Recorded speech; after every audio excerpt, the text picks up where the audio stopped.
And kings. Sino example ng kings? Famous kings. David. Sino pa? Solomon. And then, marami pa mga hindi niya nakilala kasi mga balso-balso.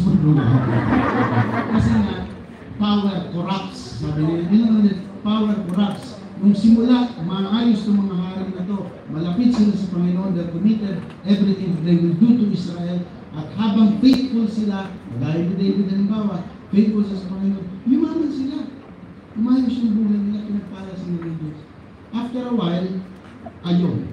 Marami na siyang babae. Yung babae na si David. And all the other rest, they changed their lives. They became unfaithful. So yung tatlo na yun, kung sa Old Testament iba-iba, kay Kristo in one person, three in three roles, three offices. At yan, remember, sabi natin, we should be like Christ. Kaya sabihin niya, we also assume those roles. Kaya kayo ng mga binyagan, nabibigyan ba kayo? Parang hindi.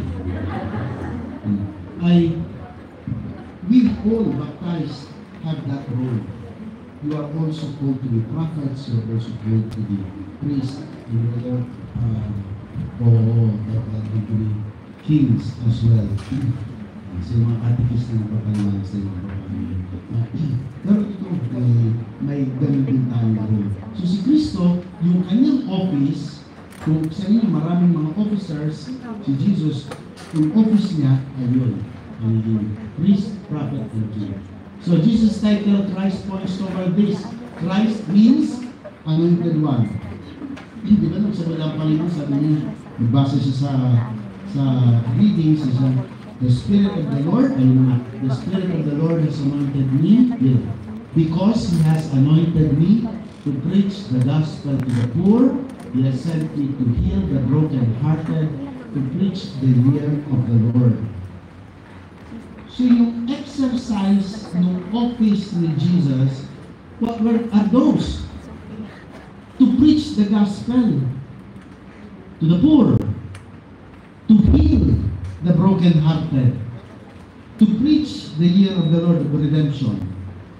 So as a leader, pina-exercise of your priestly, kingly, prophetic role bilang isang Kristiyano, ito din ang ating tutularan pagsunod natin kay Kristo. Meron din doon.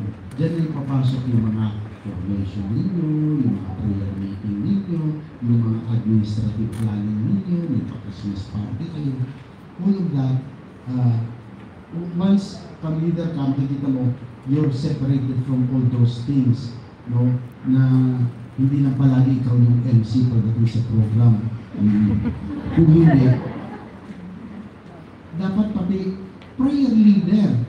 Prayer leader ka din. Ganyan ba? O nakapag merong may sakit doon, sige,